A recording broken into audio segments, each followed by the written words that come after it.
Aquaculture is often criticized for its environmental impact. Water use is one of the main concerns. Fish farming is assumed to require large volumes of water, and in some systems that is true. But it raises a more precise question. Does aquaculture inherently use too much water, or is the problem how the systems are designed?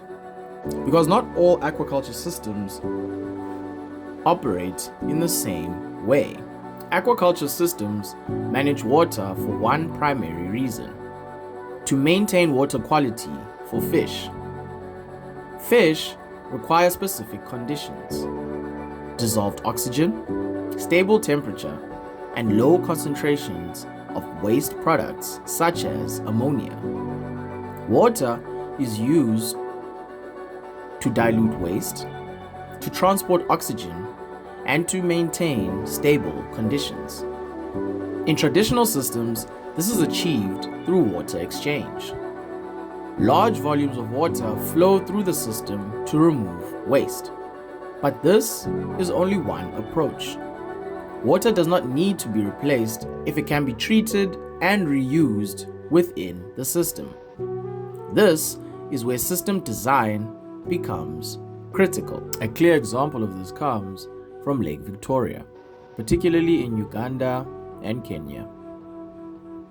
Cage aquaculture systems operate differently in natural water bodies.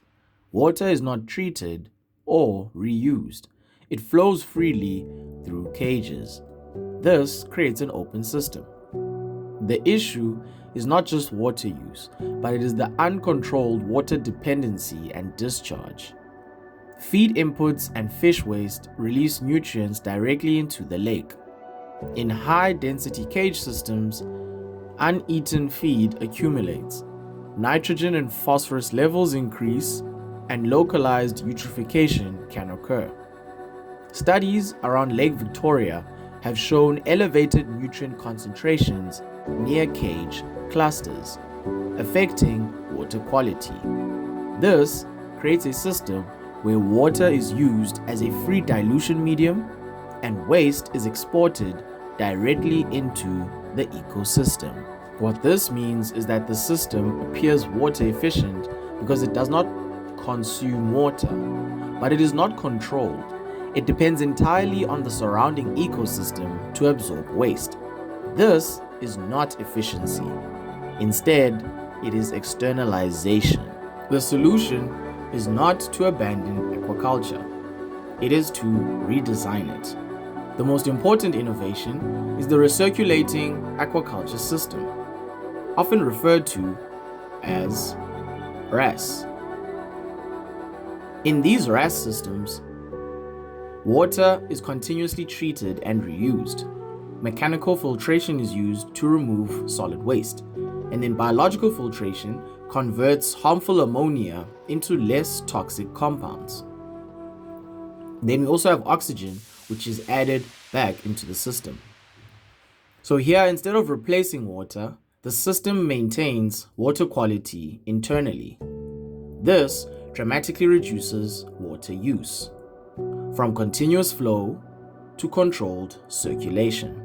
A strong example comes from South Africa, particularly in land-based systems in the Western Cape and Gauteng. These systems use recirculating aquaculture systems technology and, in some cases, aquaponics. Here, the water is treated and reused internally through mechanical filtration, biological filtration, and oxygenation systems. The outcomes from using this technology are several. The first being water efficiency improvements. The RAS systems reuse 90 to 99% of water, requiring only minimal replacement. Secondly, waste control. Solid waste is removed and can be repurposed. The dissolved waste is then biologically converted within the system. Thirdly, aquaponics integration. In integrated systems, nutrient-rich water is used to grow crops. This recycles nitrogen and phosphorus instead of discharging them. Production stability is a final outcome, where environmental conditions are controlled, reducing risk and improving consistency.